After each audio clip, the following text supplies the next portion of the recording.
बनवाए अपने सपनों का आशियाना दिवाकर इंफ्राटेक के साथ। बहुत कम दामों में बेहतरीन क्वालिटी अनुभवी इंजीनियर के साथ बनवाए अपना आशियाना।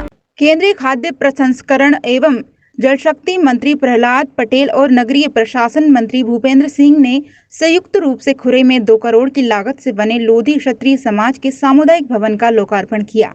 इस अवसर पर अपने उद्बोधन में केंद्रीय मंत्री प्रहलाद पटेल ने कहा कि हमारे राजनीतिक फैसले समझदारी भरे होने चाहिए, प्रतिक्रियावादी नहीं होना चाहिए। जरूरी नहीं कि हम टकराए झगड़ा करें, अपनी बात को बड़ों का सम्मान रखते हुए आदर पूर्वक भी रखा जा सकता है।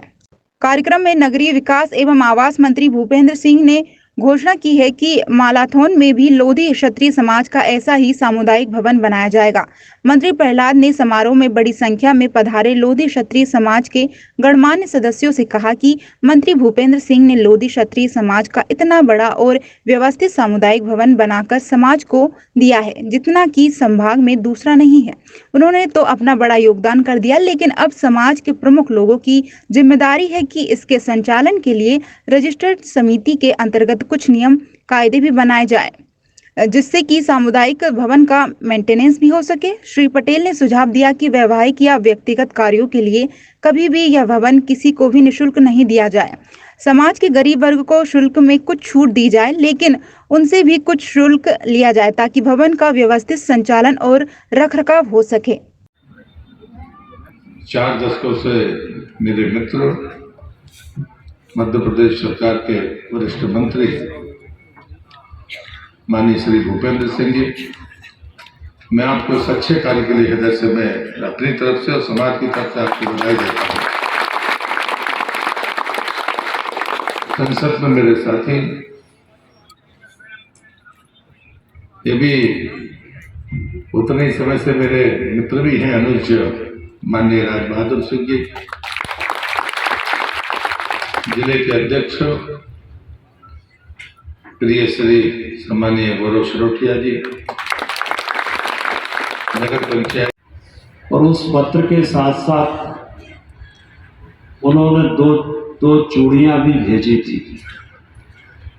और पत्र में जहां एक तरफ उनसे ये अपेक्षा की गई थी कि हमारे राष्ट्र की आज़ादी के लिए, अंग्रेजों से मुक्ति के लिए आपके साहस की आवश्यकता है, और चूड़ियों के माध्यम से ये संकेत भी उन्होंने दिया था कि जो लोग ऐसे हैं जो अंग्रेजों के खिलाफ नहीं लड़ सकते हैं, वो लोग ये चूड़ियां पहन लें। और उसका परिणाम ये हुआ कि सारे लोग एकजुट हो गए और एक सशक्त लड़ाई अंग्रेजों के खिलाफ हुई और अंग्रेजों को उसमें परास्त होना पड़ा।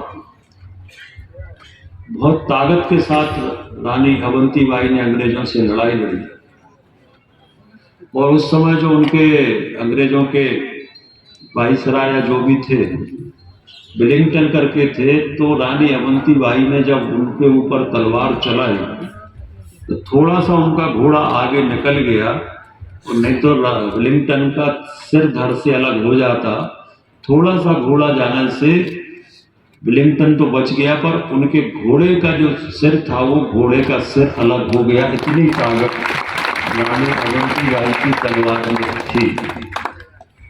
तो उसके बाद युद्ध लड़ते हुए चारों तरफ से द्वारा फिर अंग्रेजी सेना ने उनको घेरा, और जिस वीरता के साथ उन्होंने पूरा सामना किया, और अंत में भी उन्होंने जब प्राणों का उत्सर्ग किया तो उन्होंने स्वयं प्राणों का, अंग्रेजों के हाथों उन्होंने अपने प्राणों का उत्सर्ग नहीं होने दिया।